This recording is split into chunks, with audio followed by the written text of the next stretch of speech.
ইসরায়েলে ইরানের হামলার পর বাঁধ ভাঙা উচ্ছ্বাস গোটা মধ্যপ্রাচ্যে। ইহুদি ভূখণ্ডে তেহরানের ক্ষেপণাস্ত্র হামলার খবরে পথে নেমে আসেন বিভিন্ন দেশের নাগরিকরা।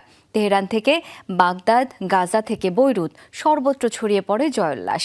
রাতের অন্ধকার উপেক্ষা করে ফিলিস্তিনের পতাকা গায়ে জড়িয়ে মিছিল, স্লোগানে অংশ নেয় সর্বস্তরের মানুষ।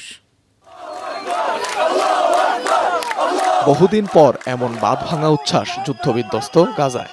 কোনো উৎসবকে ঘিরে নয়, ইসরায়েলে ইরানের হামলার পরবর্তী প্রতিক্রিয়া এটি। ইহুদি ভূখণ্ডে তেহরানের ব্যালিস্টিক মিসাইল নিক্ষেপের খবর শুনে উপত্যকার পথে পথে জড়ো হতে থাকেন ফিলিস্তিনিরা।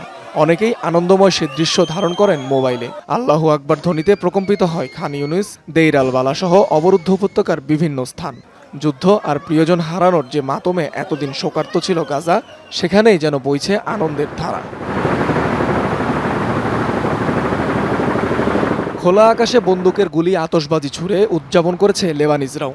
হিজবুল্লাহ প্রধান নাসরাল্লাহ হত্যার প্রতিশোধকে স্বাগত জানিয়েছে তারা।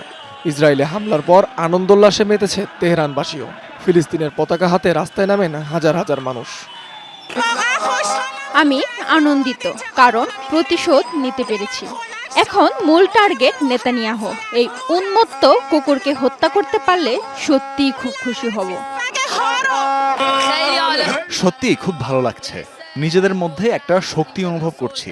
আমরা শান্তির পক্ষে, কিন্তু এটাও সবার জানা উচিত যে আমরা যুদ্ধ করতে পারি। ইসরায়েলে হামলা পরবর্তী জয়োল্লাস দেখা গেছে মধ্যপ্রাচ্যের আরেক দেশ ইরাকেও। রাতের নিস্তব্ধতা ভেদ করে রাজধানী বাগদাদে সমবেত হয় সর্বস্তরের মানুষ।